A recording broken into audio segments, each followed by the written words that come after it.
This is a Wavlink USB-C hub, and yes, it looks run-of-the-mill. It's got your standard port offerings, it's got Ethernet, and it's got USB-C, but here's the thing about this, and it's got a trick up its sleeve. It could do 2.5 gigabit, and I don't see many, if any, hubs at the price point that this is offered at that can actually do that. Wavlink did send this over, but this isn't a sponsored video, so all my opinions are mine, good and bad, and Wavlink doesn't get to preview this video before it goes live. Enough with the disclaimer, let's get into it. Unboxing this is your standard affair. You just open the box and then it's got packaging inside holding the adapter. Then you just take the adapter out and it's plug and play. There's no drivers, there's no instructions, it should just work on most modern operating systems. On the side with the most ports, you are flanked with a power LED, HDMI, which is capable of doing 4K 60 out of your computer, two 10 gigabit USB-A ports, a 10 gigabit USB-C port, a 9.8 inch or 25 centimeter nylon braided cable. I actually like the cable. I wasn't a fan of these nylon cables, but this one's actually really nice. It feels really firm and I don't think it's gonna break over time. Then on the other side, you have a single solitary power in, which is USB-C and it can take 100 watts. However, keep in mind that you're gonna lose 15 watts as the hub needs 15 watts to power. So the computer is gonna get delivered 85 watts of power when you're using a USB-C charging brick. And then there's the star of the show on the bottom of the hub, an Ethernet port capable of 2.5 gigabit. And long story short, this works really, really well. I was able to saturate 10 gigabit using a USB-A device and a USB-C device, both capable of pushing 10 gigabits back and forth via the hub. But something you have to keep in mind, that this cable, this USB-C cable, is only capable of 10 gigabits. So if you're running multiple devices into this thing, you're going to start sharing bandwidth. And priority is going to go to Ethernet and the HDMI port. So keep that in mind if you've got a bunch of SSDs plugged into it. Also, and it's kind of obvious, but like if your SSDs are running hot, they're going to go slower. And speaking of hot, I personally, this is subjective, this is totally up to you, I don't like using the power delivery, and it's not just Wavelink's fault. Like, it's not their fault at all. It's just the nature of these devices. If you're putting 100 watts into this thing, and this thing is tiny, you know, and I mean, it has a little heat dissipation via this like aluminum, or I guess brushed aluminum type of finish that's on the body. The bottom's plastic, but it is gonna get hot. So that's something you really need to keep in mind when you pick up essentially any device that can do USB and charge your computer at the same time. So remember that. Some RJ45 cables are gonna get stuck in this thing. And I have had very bad luck with certain ones, including the one I just plugged in. And of course, I'm on camera and it comes out now. The first time I plugged it in, I had a hell of a time getting it out. It comes out, but it does take quite a bit of working with it to get it out. But again, it does work and you get your full speed. Sort of. I got two folders open here, okay? So this one called B-roll is local to this computer, and then this one, Wavlink 2.5 review, is on my other computer over the 10 gig network in the house. Before we get to file stuff, I actually want to show you something. And this is very interesting. So when you're doing a speed test on Gigabit, you never get 1000, you get like 940. And 940, you lose like 60 megabit per gigabit, basically for network overhead and that kind of stuff. So if I run a speed test, we should get on average about 23, just over 2300. And look at that, we're getting it. There's a problem. Watch what happens when the upload starts. The upload is not going over like 1200, like sustained. And I'm not totally sure the reasoning, but I do know what the problem is. And I'm gonna get to that later in the video. I'll give you a hint. This is not Wavelink's fault. It has something to do with this fruit company that makes the computer that I'm using right now. I'm not angry. All right, let's close speed test. If we do some quick math. Quick maths. Bro. Anyway, if we do some quick math, you're gonna notice that 2300 divided by 8 is 287.5, okay? So to convert from megabits or gigabit down to megabytes per second, you divide by 8. So again, 2300 megabit works out to 287.5 megs a second. And remember when I did the speed test, the upload was suffering, okay?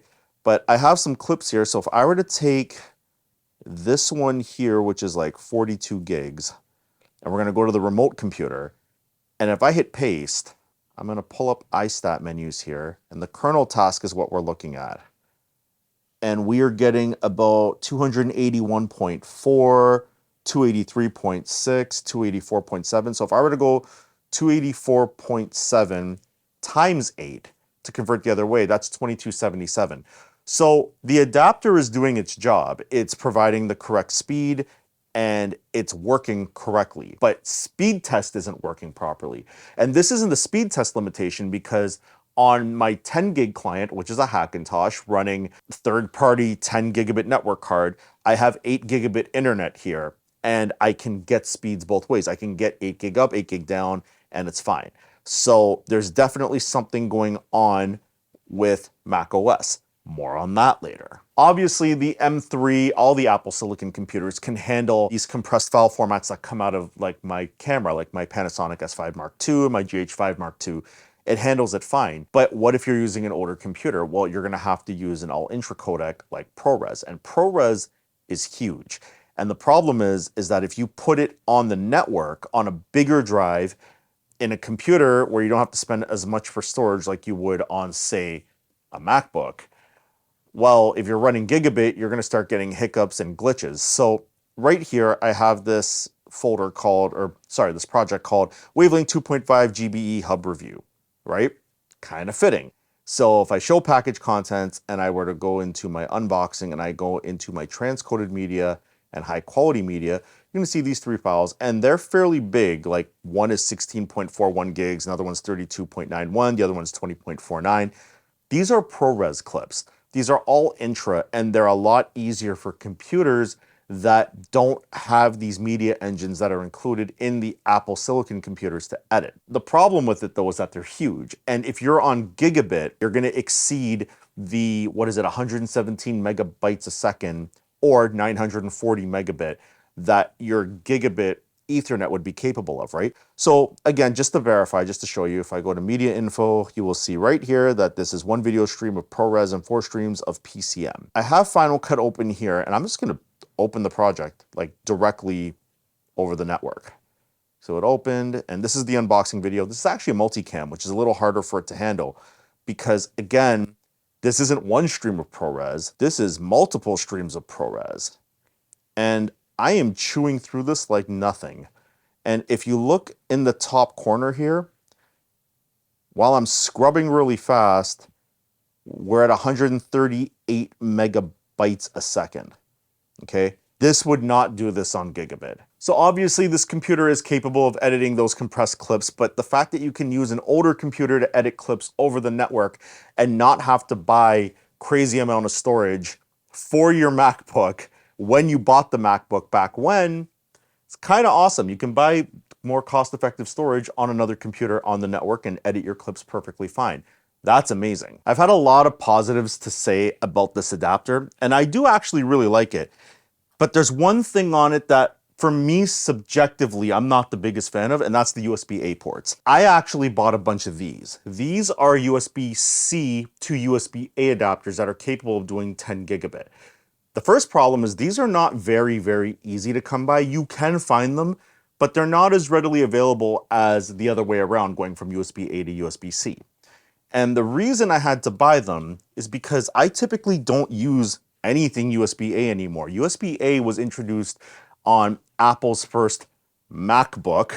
Their naming kills me. The MacBook that came out in 2015, which had one single USB-C port. It was very aggressive.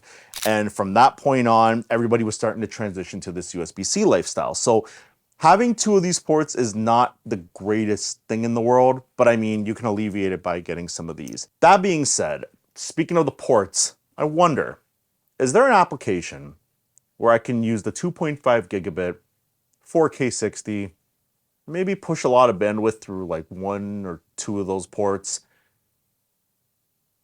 I have an idea. Let's stress test the Wavlink adapter, the hub. Now, this doesn't look practical, but it's fairly practical because I think that if what I'm about to try actually works, it could be a very viable option for like YouTube streamers, Twitch streamers, anybody who's doing live anywhere really, because we're always at a deficit for ports. So a little background, I'm a DJ, And when I do certain events, I can plug in HDMI for music videos. And the way that works, it's really simple actually. This computer right here, it houses my music videos, music, all that. It plugs in to this DJ controller, and then I can manipulate everything on here.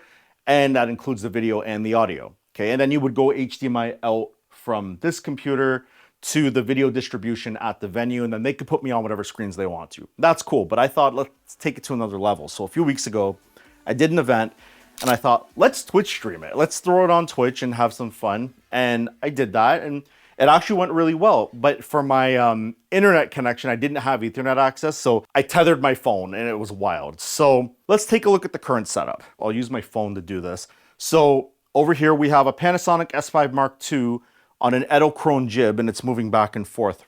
And then in front of me, we have another Panasonic S5 Mark II, and that's on an Edelkrone slider. And then obviously behind is the camera that I'm talking to you with. To get these cameras into the computer, I'm using the Condor Blue HDMI to USB-C capture cards. They can do like 1080-60, which is perfectly fine.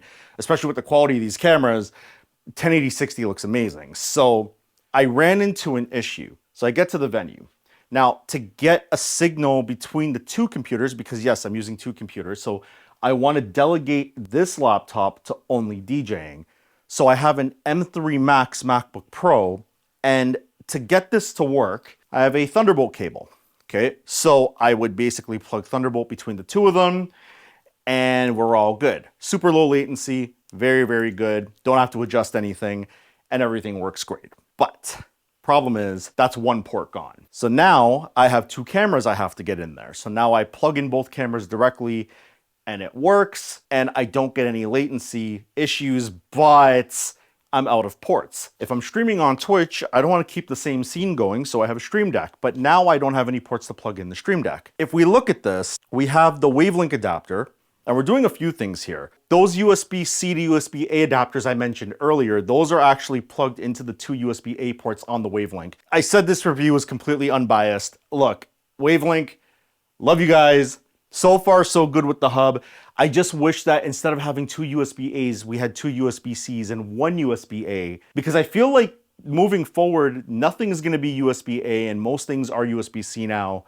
And to be honest, USB-C dongles are way easier to come by than USB-A dongles. So just food for thought. I've got the two USB-C to USB-A adapters plugged in, and I've got the Condor Blues into that. And then I have 4K 60 coming out of an HDMI port that's also on the Wavlink. And then I have the 2.5 gigabit Ethernet going into it. So funny enough, on the 2020 MacBook Pro, which has my DJ stuff on it, I have another Wavlink adapter. I actually had this one from before the company reached out to have me review this product. And I've got Gigabit plugged into that. So we're doing NDI. So we're doing NDI from this computer with video and audio over my network into the M3 via the Wavlink adapter's 2.5 gigabit port. I said I was playing music videos, but I can't play music videos on YouTube because I'm gonna get demonetized, I'm gonna get DMCA'd, and we're not doing all that.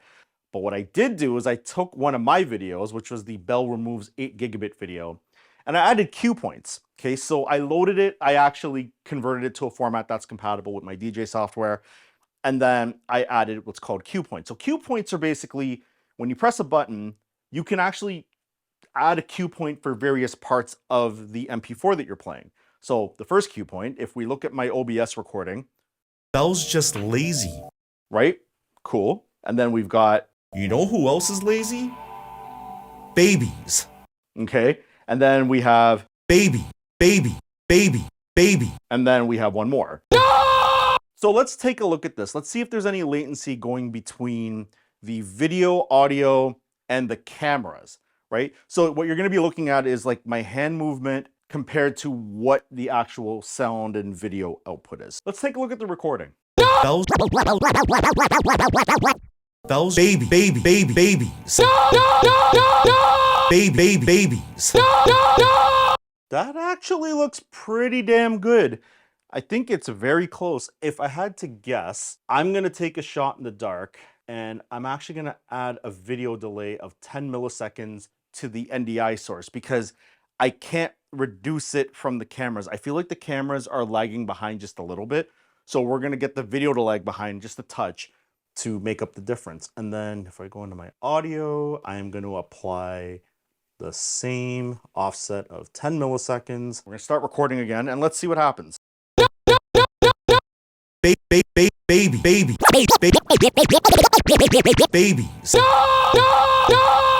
Okay, that is quite a bit better. 10 milliseconds is nothing. It makes about as much sense as plugging in the cameras directly and then running a Thunderbolt cable with no latency, because those are very direct connections. But considering that I'm pushing data through the 2.5 gig port, I'm pushing 1080p at 60 frames a second twice through the USB-A ports, and I'm pushing 4K 60 to a 4K monitor, and I only gained 10 milliseconds of latency. That's not bad. And it leads to stupidity like this.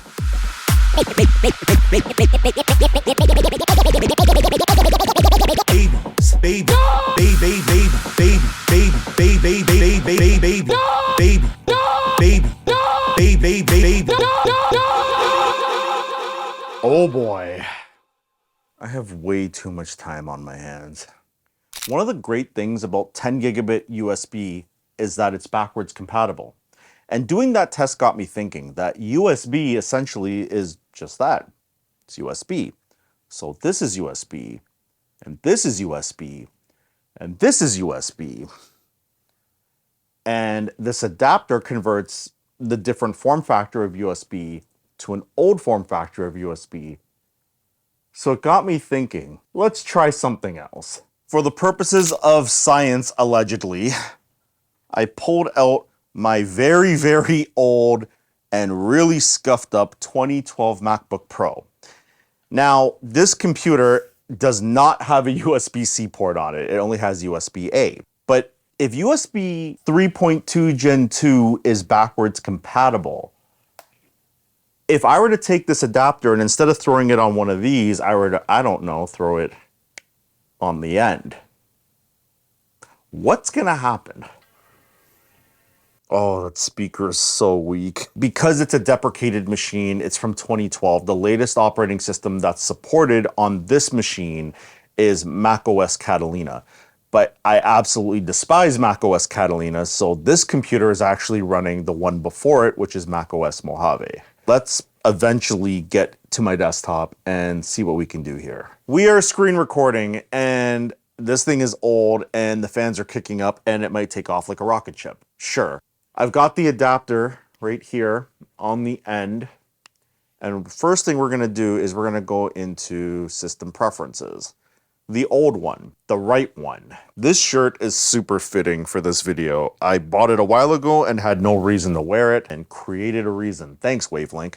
So we have network preferences open, and I'm gonna plug this thing in. Hey, first try. It's never the first try. Let's see what happens. So we're waiting, and it popped up to the top, and we have an IP address. It looks like we're connected. Okay, of course, we're gonna load speed test. Yep, we're connected. Let's see what happens. Let's click go, connecting. Okay, we are getting 2.2, 2.3, almost 2.3. And would you look at that? The upload speed is proper. And for sanity, we're gonna rerun that. So the problem isn't the Wavlink. The problem is macOS. There's something up with Apple's drivers for networking. And I noticed this on the M3 Max. As a matter of fact, I'm having a very odd Wi-Fi issue, and I formatted this computer like 3 times trying to fix it, where my Wi-Fi can't go over 100 megabit, but my download's like 1100. But I know it's the driver because it reports that it's only connected at 200 megabit. It's a whole thing. We were able to get 2.5 gigabit for a very good budget into an older computer. Remember earlier I talked about older computers? Let's take a look at something. Let me actually move over because I got a camera behind me here so you guys can see exactly what's happening. So we're gonna go to applications, and we're gonna launch a very, very old version of Final Cut Pro, because if I try to open the new version of Final Cut Pro, it's not happening. So let's make a new library.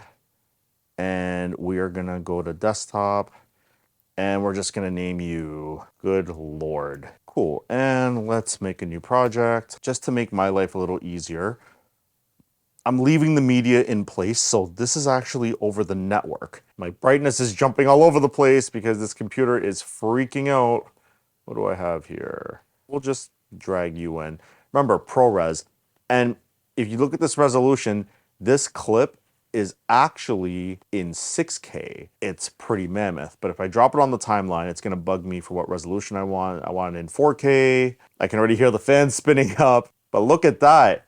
It's scrubbing, no problem. Now, I wouldn't do an edit, like an extensive edit on this computer because I'm pretty sure it's gonna like light on fire like any minute now. I also am gonna say that Wavlink is definitely not going to support this type of application. And while I'm on the topic of disclaimers, do not, whatever you do not plug anything power-wise into the hub when doing this, because I am pretty sure that the USB port on the 2012 MacBook Pro was not meant to take power delivery, and you will probably either break something, possibly even cause a fire. Do not do that. But look at this. We actually have it working. And you know, spoiler, I did test HDMI. It doesn't work because there was no hooks for HDMI via the USB port on this computer. This computer has like a NVIDIA 650M, okay? Like it's not a beefy card by any means. You can do some very light editing. So like if I wanted to bring back the saturation from this log footage, I could probably do that. What about my exposure? Yeah, I can do a bunch of exposure stuff. Oh, there, and look, it scrubs no problem. Let's see if it plays. Oh, it's struggling. It's funny that you can scrub through and like do a bunch of cuts. It's fairly responsive because again, the codec is okay to run on older computers. Like you're not gonna take the original S5 clip out of the camera. This computer only had 512 gigs of storage and I'm able to edit these massive ProRes clips over the network. That is insane. Let's actually close this. You know what, we'll just close the laptop because it's gonna fry. So yeah, this is the Wavlink USB-C hub with 2.5 gigabit Ethernet. Big shout out to Wavlink for sending this over. I guess they saw the 3 gig video, the Bell 3 gig review, and they really liked what I did there, so they sent me this. I get to keep it, but again, no money exchanged hands. I'm giving this thing, out of 100, I'd say like 95. And the only reason you lost 5% Wavlink is because I would switch this around to 2 USB-Cs and 1 USB-A. Let's just cut the cord, pardon the pun. My name is Sean. This has been Tech Mixer, and I'm out.